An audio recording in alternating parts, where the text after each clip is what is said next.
बहू की लालची सास। राजगढ़ की गौरी अपने माता पिता की इकलौती संतान थी। गौरी के पिता मेहनत कश किसान थे।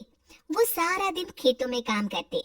गौरी अपनी माँ का किचन में हाथ बटाती।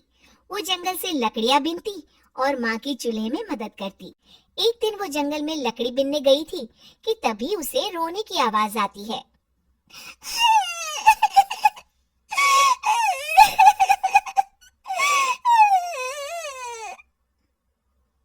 अरे, यहाँ कौन रो रहा है? इस जंगल में भला किसी के रोने की आवाज? जरूर कोई जंगल में फंस गया होगा। वो देखती है तो उसे एक परी दिखाई देती है जिसका एक पंख टूटा होता है। अरे, तुम कौन हो और क्यों रो रही हो? मैं परीलोक की रानी हूँ। पृथ्वीलोक में घूमने आई थी, लेकिन देखो ना, मेरे पंख ही टूट गए। अब मैं कैसे उड़ान भरूंगी? अरे, इसे जोड़ना तो आसान है। रुको, मैं अभी जोड़ देती हूँ। ये कहकर गौरी लकड़ी और रस्सी की सहायता से पंखों को जोड़ देती है। परी अपने जुड़े हुए पंखों को देखकर खुश हो जाती है और गौरी को वरदान देती है कि वो पूर्णिमा की रात किसी भी चीज को हाथ लगाएगी तो वो सोने की हो जाएगी। लेकिन गलती से अगर उसने किसी इंसान को छू लिया तो वो अगली पूर्णिमा तक सोने का ही रहेगा। गौरी घर आती है और सारी बात अपने माता पिता को बताती है। गौरी की माँ उसे कहती है, तू भी ना गौरी, सारा दिन परियों की कहानियां पढ़कर स्वप्न लोक में ही रहती है। नहीं माँ, मैं सच बोल रही हूँ। देखो, आज पूर्णिमा की रात है ना, इसलिए डर के मारे मैं कोई सामान भी नहीं छू रही हूँ। अच्छा, ऐसी बात है बिटिया रानी, तो जरा इस घड़े को हाथ लगा दे। गौरी घड़े को जैसे ही हाथ लगाती है वो सोने का हो जाता है। गौरी के माता पिता घड़े को देखकर हैरान रह जाते हैं।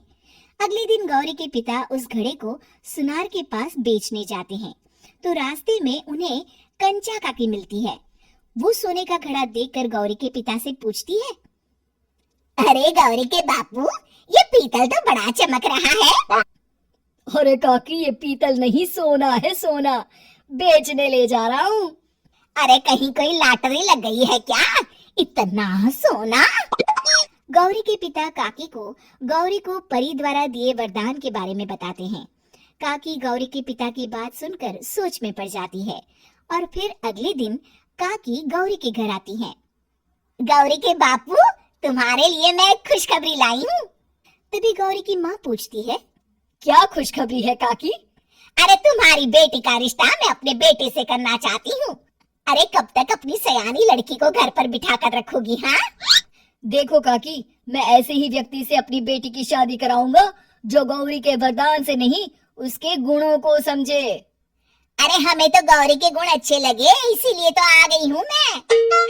फिर गौरी के माँ बाप मान जाते हैं और उसकी शादी काकी के बेटे से हो जाती है। अगले दिन, अरे गौरी, कल पूर्णिमा की रात है। तुम्हारे पिताजी परी के वरदान के बारे में बता रहे थे, तो मैं ना कुछ चीजें रख दूंगी, जरा हाथ लगा देना। तभी गौरी का पति वहां आ जाता है और अपनी माँ से कहता है, माँ, क्या जरूरत है गौरी के वरदान को इस्तेमाल करने की? वैसे भी मेरी मेहनत से घर तो चल ही रहा है ना। और गौरी के पिता ने भी यही कहा था कि वो ऐसे ही व्यक्ति से उनकी बेटी की शादी करेंगे जो गौरी के वरदान से नहीं, उसके गुणों को समझे। अरे बस कर किताबी बातें। तेरे लिए क्या लड़कियों की कमी थी जो मैं ये किसान की बेटी घर ले आती? और सुन गौरी, कल अगर तूने सारी चीजों को सोने का नहीं किया तो मैं तुझे घर से निकाल दूंगी और अपने बेटे की दूसरी शादी करवा दूंगी, समझी? इतना कहकर गौरी की सास वहां से चली जाती है। अगली पूर्णिमा की रात गौरी की सास गौरी के सामने ढेर सारे बर्तन रख देती है और कहती है, जल्दी कर गौरी, रात खत्म हो जाएगी। जल्दी जल्दी इन सारे बर्तनों को हाथ लगाकर सोने का कर दे। गौरी करती भी तो क्या, वो जैसे ही एक छोटे से बर्तन को छूने वाली होती है कि उसकी सांस भड़क जाती है। क्या मजाक बना रखा है? इतने छोटे से बर्तन में क्या होगा? ये ले, ये बड़ा वाला बर्तन। जैसे ही बड़ा सा बर्तन लेकर गौरी की सांस उसकी तरफ बढ़ती है, वैसे ही बर्तन के बाहर से वो धड़ाम से गिर जाती है।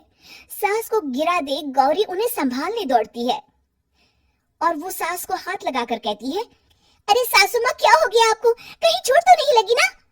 लेकिन जैसे ही वो हाथ सांस से हटाती है तो देखती है कि उसकी सांस सोने की हो गई है। गौरी सोनी की सास को देखकर रोने लगती है और अपने पति से कहती है,